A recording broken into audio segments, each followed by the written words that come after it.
been interesting traveling with the film because I don't think people in America realize that the working class are really on a tightrope on the regular.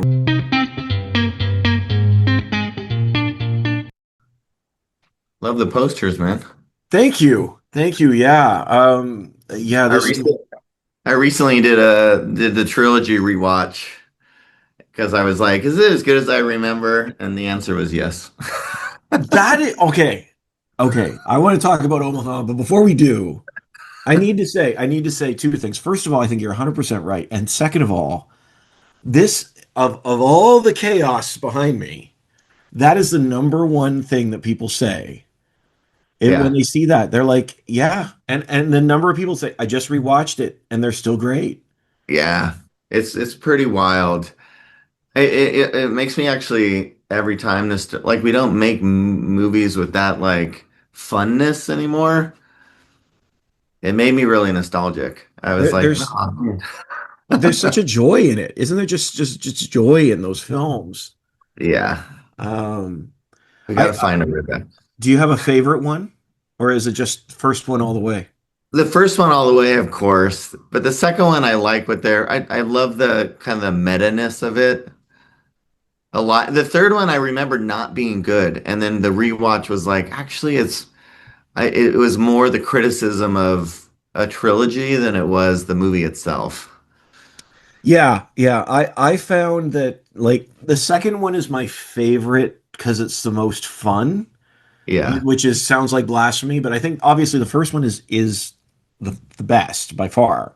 yeah, And the third one, I actually we just watched them with my two sons, and I think the third one, it's just the last 5 minutes that the last final beats of the flying train that's what you remember, and it's yeah, like exactly.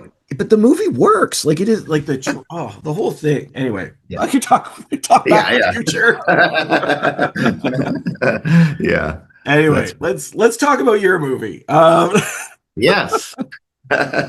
Uh, I am thrilled to be speaking today with Robert Machoian, the writer of Omaha. Robert, thank you so much for the time. I really Yeah, of appreciate course. it. I really appreciate it. Omaha really is a special film, and I say this genuinely. It is such a quiet piece, but says so much. In each scene, just feels sort of pregnant with information and tension, even if it's unspoken.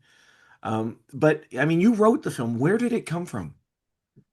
Yeah, I had I had lived in Nebraska for a few years after high school and really kind of fell in love with the state as a whole. And so I've funny, I tell people my family vacations there because I have such an affinity for it. And after I went back to college, like I was older when I went back to college and I already had children and I had just graduated from graduate school and was trying to get myself together and figure out what I was going to do and figure out a career in filmmaking at the time of discovering this like situation that happened in Nebraska specifically. And I wasn't too far removed from it. And that was kind of the kernel. I had two kids. They were the age of Ella and Charlie. I mean, I even named them based off of like the two short films I had made in school. The characters were Ella and Charlie, and I had cast my own kids. And and my wife had to have cesareans with our children, and so her health had always been a part of our family discussion, a part of my paranoia. And that kind of reading the kind of news articles um, and hearing what was going on in Nebraska and the safe haven law really is I just imagined it, and then I threw my kids in the car and we drove across the country all the way to Omaha. And I really kind of paid attention to our experience as it was kind of happening and started to kind of document. And it was the first road trip my kids had ever taken. And that was really important for me because, what I said to Cole when he first, he's like, what are your takeaways for me? And as I kind of dive into this journey, and I said, just remember these kids are having the best experience of their life. They've never been on the road before. And this is really, really important. It can't just be weighted one way. Um, because what they'll remember at the end of this is all of those memories. And so a lot of it was it was really interesting to kind of write a narrative piece, but have these elements that like my kids really played a role in the writing, like the jumping on the beds at the first hotel. You know, it's like this really interesting. The way children view the world is such a, we still view it that way. We just like as adults, you go like, oh, I don't jump on the bed. But every time you go to a hotel and if the hotel's cool, you're like, oh, this is cool. It's the same thing. You know? So that's really what was the kernel of it. And I really wanted to get at the humanity of a father. And this, like, I didn't realize until recently that this is a repeating theme for me, and I think it's really born out of the fact that I wanted to be a dad at a very young age. And that was the one thing I was certain of. You know, like career, like in high school, what it was, I played in bands. I imagined being a rock star. You know, I drew, I imagined being a painter. Those things always were very, very fluid. But like being a dad, was a thing I knew I wanted to do without a doubt. And so I find I tend to kind of lean in story narratives with like the things that like a father has to kind of deal with. And it really, and I wouldn't say that it's not like, you know, that there are not a lot of films because there are a lot of films about dads. Um, but I'm trying to always find the nuances of what that actually means that isn't totally kind of addressed in cinema. Well, and you know what? I was talking, I have had the chance to talk to Cole, and I wanted to ask you about this as well, because one of the things that I find so fascinating about this particular road trip, and you talked about it there, the way kids see the world, every person in the car seems to be coming from a different perspective. You know, Ella is sort of caught in the middle, and dad, if you will, has the weight of the world upon him. And then you've got I think it's Charlie is the young one, Yeah. and he's just like, woo, everything's amazing. And as you're writing this, can you talk about that? Because these are the very different moments in each of their lives. Yeah, for me, it was very, really important. The thing I really loved about Ella's character in the writing of it and the exploring, just the research of it, is girls at this very age Mm, really have this ability to oscillate between the imaginative world and reality. They actually, at least in the articles I was reading, can travel in both. It's like mm, they'll have a tea party, and to them, the tea party will be very fictionalized, and they will live in that fictional world and then step out of it and be in the real world. And they say, boys, it's like they live in fantasy, and then eventually, when they hit 11 and 12, it's the real world and the fantasy world actually goes away. And I was like, oh, this is really interesting because she's the older sister and she really is aware of the loss of her mother and feeling the obligation that kind of like is placed upon her. And then with Charlie, which I thought was really great, was like one, he's trying to register how to feel about the losses of his mother based off of his sister and dad, who both are not acknowledging that hardship. And so they're actually allowing him to live in this fantasy world, which I think is mm, really important and is very true in kind of trauma situations. And I had a really horrible situation when I was uh, just graduated from high school, and it was a travesty. And I remember just protecting my niece. She was like 4 at the time, watching everyone in the room crying, and me going like, "Oh, hey, I've got some candy. Let's like," and really just trying to shield the just kind of horror that was surrounding it. And I feel that's what Dad is really attempting to do for Charlie. And then with Ella, I was like, well, he's actually relieving because she also wants some escapism. And mm, so the times like when they go and they play in the at the like McDonald's type place, it's like allowing her to have these little elements of fantasy and she wants to kind of be in there too, but then feels this kind of maternal obligation. So for me, it was really, I mean, I love that stuff. Like for me, writing characters is really neat to kind of when you begin to understand their perspectives and they begin to really tell you who they are and then they start to talk. I mean, that's my favorite part is when I feel like I'm just a dictator And with Charlie, it was really, and he's very close to how my son Elias was at that age. Mm. I mean, he would say the most profound things and then just like fart and then run off, and you're just like, what is this? You know? And I really wanted to capture that. And I honestly, Cole has said this a few times, which is like, I was adamant that we cast a 6-year-old and I knew it was going to be hell, but I needed the energy of a 6-year-old. And it's like, that's really true because that's really hard to act. Is that really kind of fantastical element. And Wyatt, the days that I was on set, Cole and the crew did a really kind of good job to try and remove the weight of like you're making a movie and people are putting, thousands and thousands of dollars and people are sacrificing time. Could you stop like messing around and let's just get the scene? They did such a great job of like, let's play now. And so that was and McGar John, one of the things that for me, I was really appreciative. He had a little one just like I think when he started shooting, I think his child was about a year old. Mm. So I was really happy about that because I'm like, that's such a fresh, like as far as a father, like all these things hit you. The like I have to feed this thing. Like for me, when I was doing the research, it was the first time I dove into like the mental elements of father. I mean, I was a dad at the time, but I didn't realize they say like, women when they're pregnant, they start nesting. And men psychologically go into this like providing mode. And when we had Harper, I like quit my job. We bought a house. I went back to school. And my dad called me and was like, "What are you doing?" I was like, "What do you mean?" It's like, "You're doing all the hardest things at one time. You're having a kid and you bought a house and you changed your job. What are you doing?" And then I read this book and it was like, "Oh, this is like a very real part of fatherhood that you start to just like freak out and kind of do this stuff and you're not aware of it, you're just gonna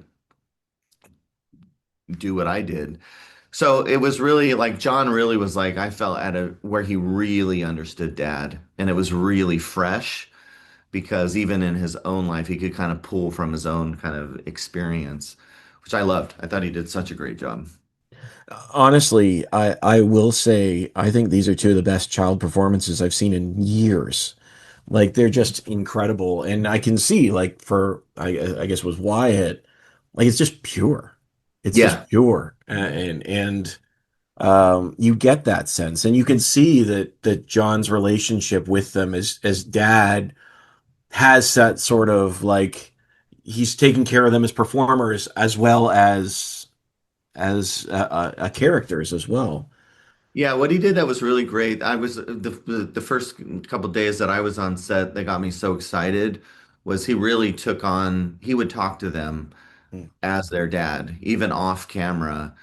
And that was really great because Wyatt really needed that, and Molly really leaned into it as well, which I was like, I mean, she's got a brother that age, but it's also I mean, it's like as an actor, you're like, hey, you've got your lines, you've got your scenes.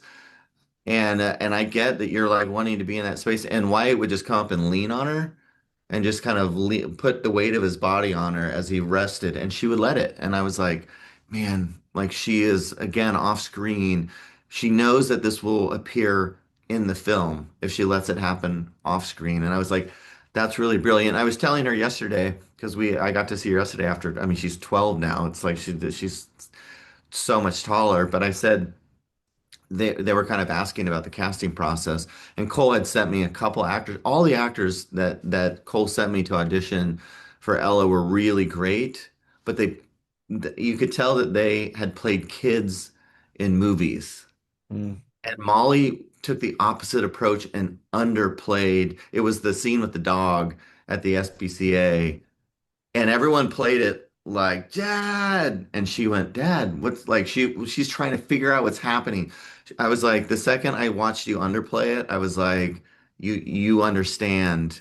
There's like all these other kids know that like Hollywood wants kids to be like this, yeah. and this is actually how kids are. And she played that, and to hear her even talk about it, she's like, I was young then. And I'm like, you're 12.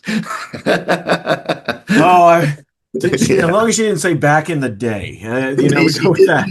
Yeah, thankfully she didn't say that, but she was like, I was such a kid then. It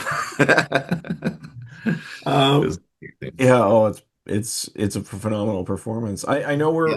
we're running out of time, but I wanted to ask you before we go about the hidden homeless because that is such a key theme in this film. And I was wondering, we've talked a lot about the story of the dad and the relationships and it coming from your own life. What sort of research or purpose did you put in to bring that element of the story? Because that really adds something to it, and it's something that, of course, the kids' characters don't understand, and John has to bear that burden. Yeah, they don't. For me, it was like the fact that Rebecca and I were like really on the brink. I mean, we were both treading water, trying to get ourselves to a place where I would eventually have a stable job and we would be able to even the stable jobness. I was talking to Cole about this yesterday. I work at a university now, and I almost got kicked off my healthcare like 2 days ago because of a technical error based off of the hospital and the insurance company not communicating. And I was like, Mm. I don't think people realize how close to this idea many people are. I mean, most people in America don't have $1,000 in their savings account. I mean, I grew up in the working class. My dad was a high school music teacher. We were treading water pretty much all of our lives. Um, And I don't, it's been interesting traveling with the film because I don't think people in America realize that the working class are really on a tightrope on the regular. And when I was writing for John, it was a lot of people that I knew that were like, just one or two things have to happen and we'll be living in our car. Wow. Wow. And so we drove across the country a couple years ago with all my kids. They wanted to see the South.